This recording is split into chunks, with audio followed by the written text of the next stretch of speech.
the one overarching trend that has governed the development of rich countries since the late 70s, early 80s has been this.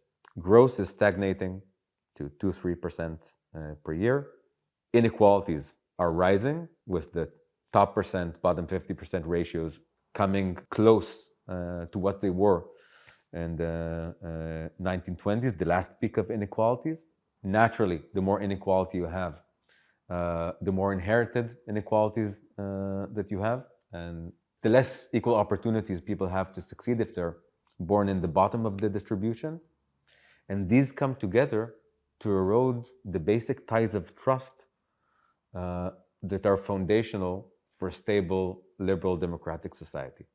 If you look at the data on the relationship between inequalities, specifically the share of the top 10 and the top 1% in national wealth and national income, and compare it to the data on the rise of authoritarian populist parties, you will see a striking correlation.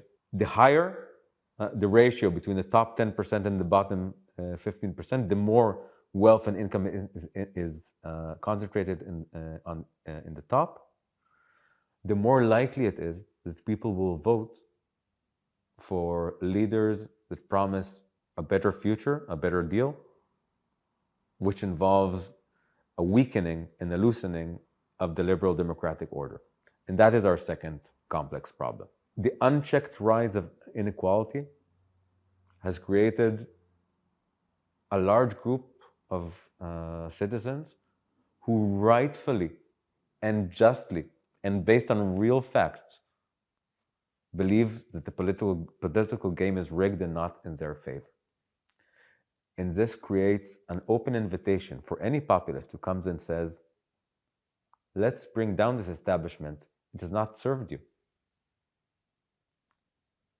The liberal democratic order has not given you a better life. This can manifest in nativism, in migrant blaming, in ostracizing minorities. It doesn't matter the form, the underlying logic is the same. Offer a less liberal, less democratic alternative that promises a solution that liberal democracies has failed to provide people over the last 50 years, and it really has.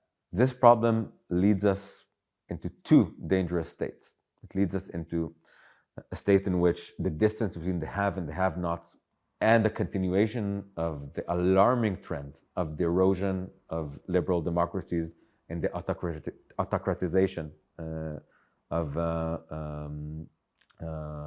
rich countries. These things, while might not destroy us, like climate change and wars, will put us on a trajectory of going backwards in terms of the progress of freedom rather than forward.